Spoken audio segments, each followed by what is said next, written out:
최근 한국 젊은이들 사이에서 원형적 사고가 유행하고 있습니다.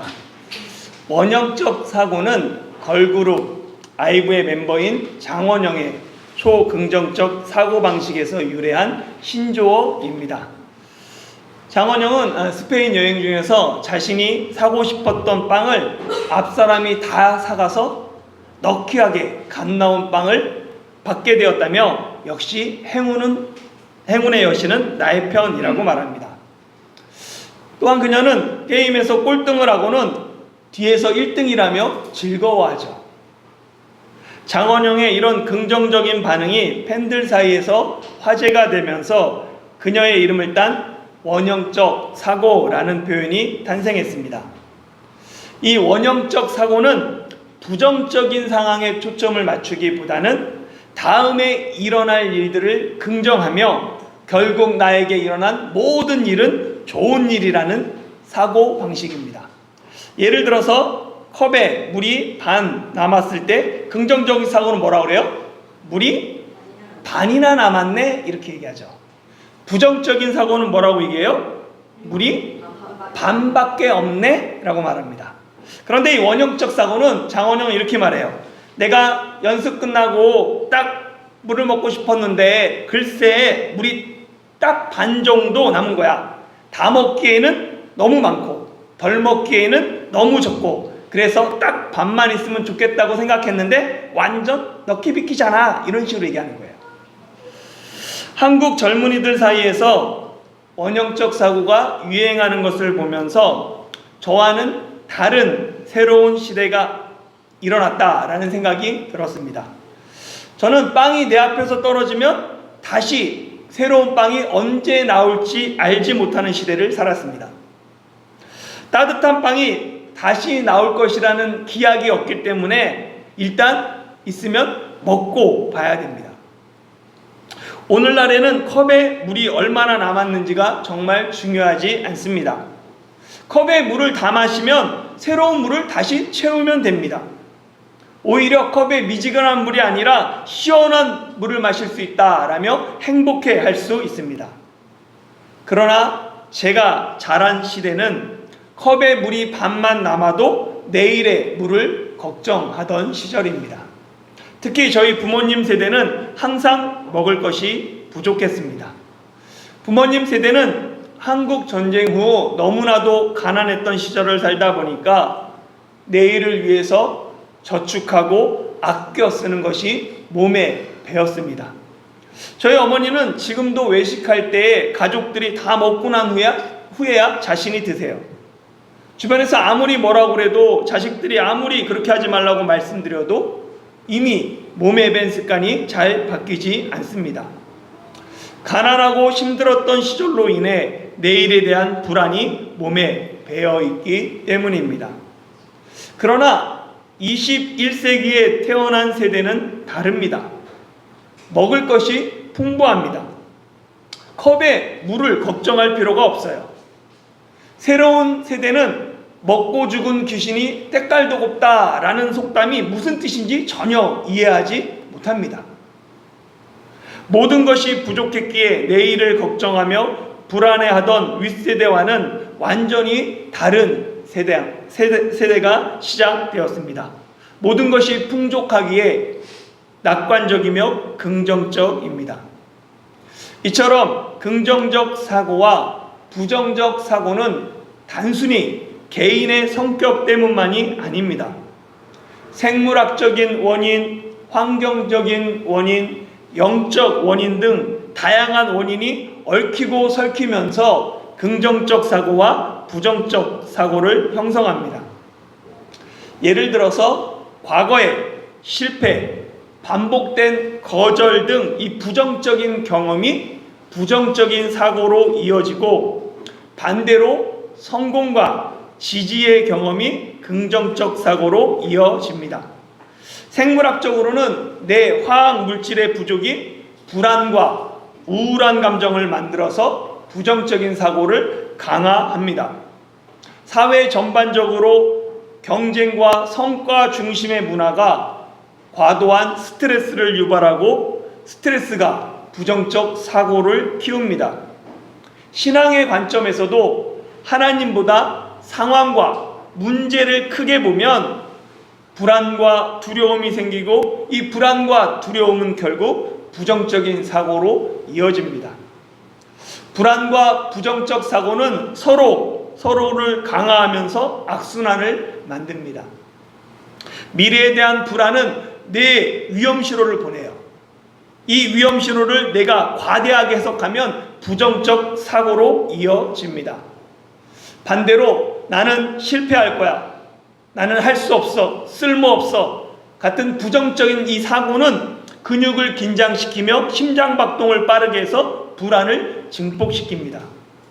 불안은 부정적인 사고를 낳고, 부정적 사고는 불안을 키웁니다. 불안과 부정적 사고의 이 악순환은 만성 불안, 대인 기피, 공황 발작 등으로 발전합니다. 불안과 부정적 사고의 악순환을 끊어야 합니다. 불안과 부정적 사고가 다양한 원인으로 복잡하게 얽혀 있는 것처럼 악순환을 끊기 위해서도 다양한 방법이 병행되어야 합니다. 보면 첫 번째는 불안한 마음과 부정적인 생각이 들 때 불안과 이 부정적 사고를 먼저 인정하고, 내 안에 있으면 인정하고, 왜 그런 마음이 들었는지 원인을 점검하고 기록해야 합니다. 당연히 처음에는 이 불안과 부정적 사고의 원인을 발견하지 못합니다. 그러나 지속적으로 기록하다 보면, 점검하다 보면 일정한 패턴을 발견하게 돼요. 언제, 어떤 상황에서, 누구 때문에, 누구에게 불안을 느끼는지 일정한 형태의 패턴을 발견해야 불안과 부정적 사고를 보다 현실적인 관점으로 조금 수정할 수가 있습니다. 이를 인지 재구성이라고 말합니다. 인지 재구성은 개인의 부정적이고 비합리적인 사고 패턴을 보다 현실적이고 긍정적인 사고 패턴으로 대체하도록 돕는 치료 기술 중에 하나예요. 두 번째는 신체적 긴장을 낮춰야 되는데요. 규칙적인 운동, 영양 공급, 충분한 수면을 통해서 긴장을 낮춰야 합니다. 뇌신경 전달 물질의 불균형이 불안과 우울과 부정적 사고를 강화하기 때문에 규칙적으로 운동하고 수면과 또 필요에 따라서는 뇌신경 전달 물질의 균형을 회복하기 위해서 약물 치료를 병행하는 것이 효과적입니다. 이것이 이상한 것이 아니죠. 세 번째는 영적 훈련이 필요해요. 의도적으로 하나님의 은혜를 기억하며 작은 일에도 감사를 표현해야 합니다. 원망과 불평, 부정적인 사고는 하나님이 인간을 처음 만드셨을 때 보시기에 좋았던 그 마음이 아닙니다. 불안과 부정적 사고는 하나님이 금하신 선악을 알게 하는 나무의 열매를 먹고 타락한 인간의 죄성에서 시작된 마음이에요. 그래서 불안하고 부정적인 거죠. 하나님이 우리에게 주시는 마음은 두려움이 아닌 능력이며 원망이 아닌 사랑입니다. 불안이 아닌 평안과 부정적 사고가 아닌 담대함이 하나님이 우리에게 주시는 마음입니다. 불안과 부정적 사고의 악순환을 끊기 위해서는 작은 것에도 하나님께 감사하며 하나님을 바라보는 훈련을 시작해야 합니다. 오늘 본문 출애굽기 32장은 우리의 시선을 어디로 둘 것인가, 어디에 둘 것인가로 시작합니다. 1절 말씀 같이 한번 읽겠습니다. 시작. 백성이 모세가 산에서 내려옴이 더딤을 보고 모여 백성이 아론에게 이르되 말하되 일어나라, 우리를 위하여 우리를 인도할 신을 만들라. 이 모세 곧 우리를 애굽 땅에서 인도하여 낸 사람은 어찌 되었는지 알지 못함이니라. 아멘. 이스라엘 백성은 모세가 산에 오른 지 40일이 지나도록 내려오지 않자 불안한 마음이 듭니다. 불안한 마음에 백성이 모여서 아론에게 우리를 인도할 신을 만들라, 그렇게 요구하죠. 백성의 요구는 오랜 이집트 생활을 통하여서 이집트 사람들이 우상을 섬기던 것을 그대로 따라한 것입니다. 이집트 사람들은 수많은 우상을 만들어 섬겼습니다. 출애굽할 때 이집트 땅에 내렸던 10가지 재앙은 단순한 재앙이 아니라 이집트 사람들이 섬기던 신에 대한 하나님의 심판이었습니다. 하나님의 심판을 통해 이집트에서 출애굽하고 해방한 이스라엘 백성이 모세가 보이지 않자 모세의 부재에 하나님이 금하신 우상을 만들려고 합니다. 하나님은 이미 십계명을 통하여서 어떤 형상으로도 우상을 만들지 말라라고 명령하셨습니다. 출애굽기 24장에서 모세가 이스라엘 백성에게 하나님께 들은 십계명과 모든 율례를 전해요.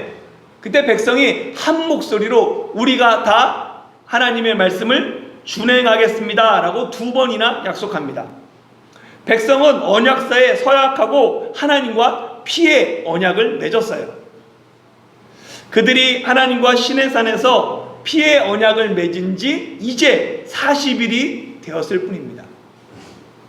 모세가 40일이 되도록 산에서 내려오지 않자 백성의 기다림은 한계에 도달합니다. 그래서 그들은 아론에게 너무도 당당하게 우리를 인도할 신을 만들라고 요구하고 하나님과 맺은 언약을 파괴하고자 합니다. 왜 이스라엘 백성은 십계명을 어기면서까지 자신들을 인도할 신을 요구할까요? 백성은 모세를 뭐라고 얘기하냐면 이 사람 모세를 우리를 이집트 땅에서 인도하여 낸 사람이라고 말합니다. 그런데 정확하게 말하면 모세는 이스라엘 백성을 이집트 땅에서 인도해낸 주인공이 아닙니다. 모세는 하나님의 지팡이일 뿐입니다. 이스라엘 자손을 이집트에서 인도하여 내신 분은 아브라함과 이삭과 야곱의 하나님, 즉 언약의 하나님 여호와입니다.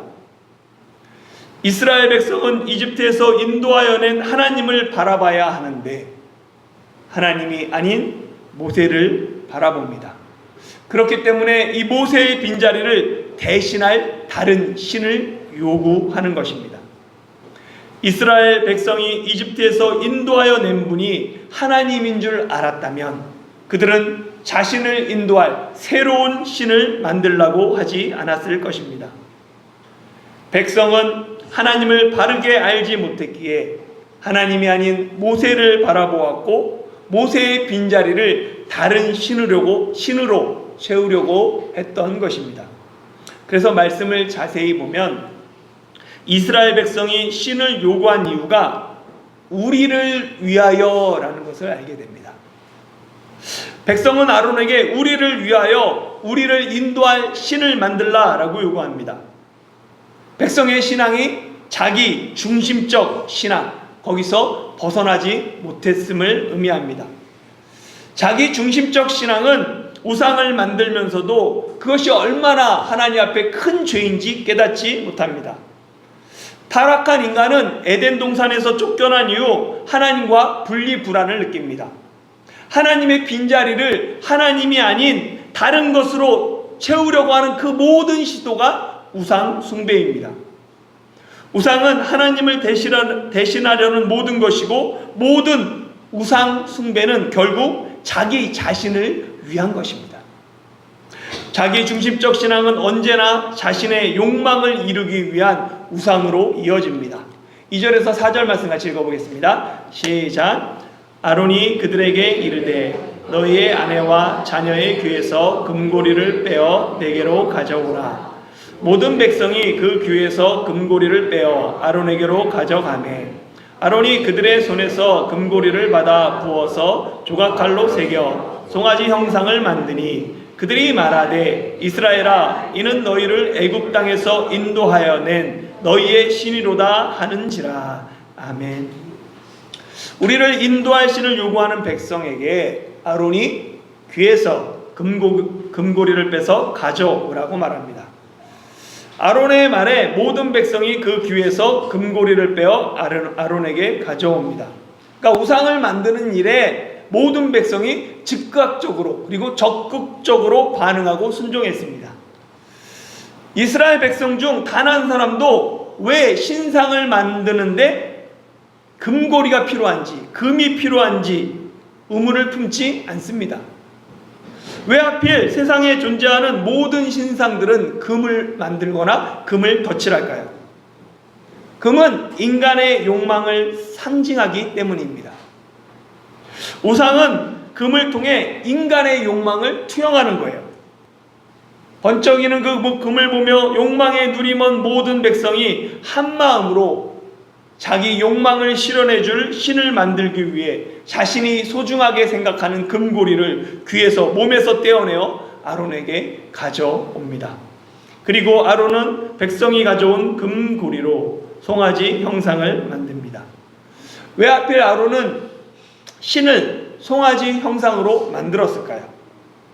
이집트에서의 그 소는 힘과 다산과 번영을 상징하는 가장 강력한 신적 상징이기 때문입니다. 아론은 모세의 빈자리를 이집트에서 보았던 가장 익숙한 금송아지 신상으로 대체하려고 했던 것입니다.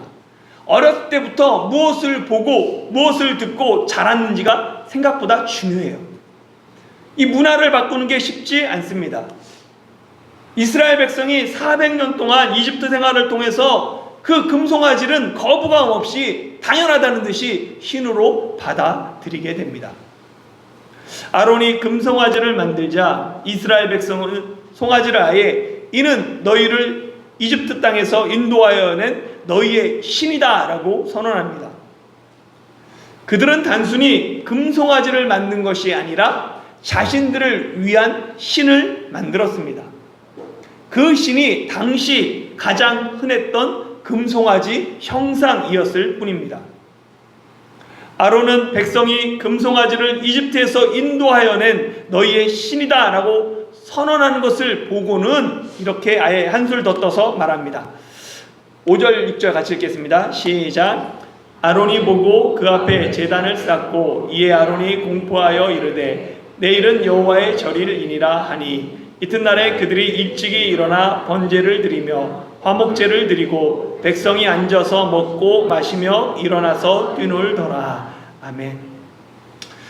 아론은 백성의 잘못된 선택과 요구를 단호하게 거부하는 것이 아니라 도리어 백성의 눈치를 살피고 그들이 금송아지를 신이라 라고 선언하자 아예 송아지 앞에 제단을 쌓고 내일은 여호와의 절일이라고 공표합니다.